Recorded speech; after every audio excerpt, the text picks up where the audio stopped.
Hello बच्चों, तो हमें यहाँ क्वेश्चन गिवन है। कह रहे हैं कि असर्शन है molecularity has no meaning for a complex reaction. तो देखो मोलिकुलरिटी क्या होती है। मोलिकुलरिटी हमारी जो डिफाइन होती है वो डिफाइन होती है सिंगल स्टेप रिएक्शन के लिए। Single step reaction.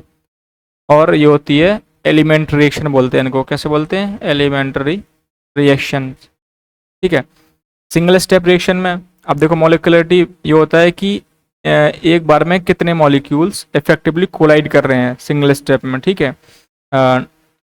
Number of molecules colliding effectively simultaneously simultaneously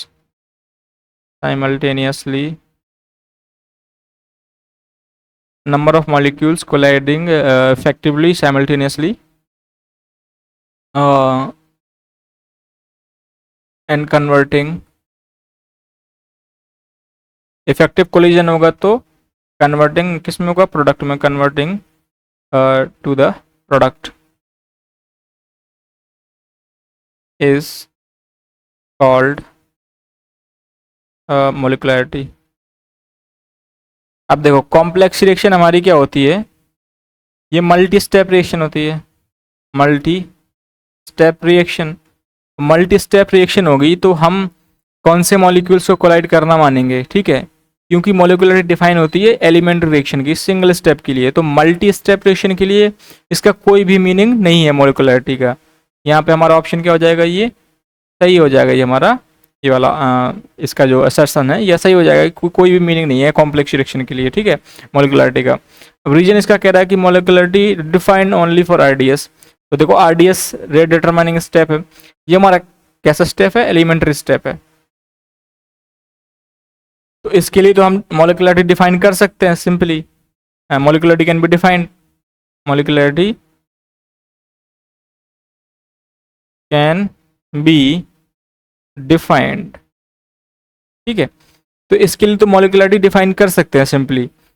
तो हमारे दोनों ही स्टेटमेंट क्या हैं? सही है। लेकिन हमारा ये इसका करेक्ट रीजन नहीं है। ये मल्टी स्टेप रिएक्शन होती है, कॉम्प्लेक्स रिएक्शन, इसलिए हम इसकी मॉलिकुलरिटी डिफाइन नहीं कर सकते। ये हमारा करेक्ट रीजन होना चाहिए। ठीक है, ये तो केवल दो स्टेटमेंट दे रखे हैं और ये हमारे दोनों स्टेटमेंट सही है, बट इसका ये करेक्ट एक्सप्लेनेशन नहीं है। तो ऑप्शन हमारा 2 क्या हो जाएगा? सही हो जाएगा। Both assertion and reason are correct and reason is not a correct explanation for the assertion. पहला ऑप्शन कह रहा है कि दोनों ही करेक्ट हैं और करेक्ट एक्सप्लेनेशन है, तो ये तो इनकरेक्ट हो जाएगा। तीसरा कह रहा है कि assertion is correct, reason is incorrect, नहीं ये भी गलत है। ये कह रहा है both assertion and reason are incorrect, ये भी ऑप्शन हमारा गलत हो जाएगा। तो I hope you understood the concept. Thank you.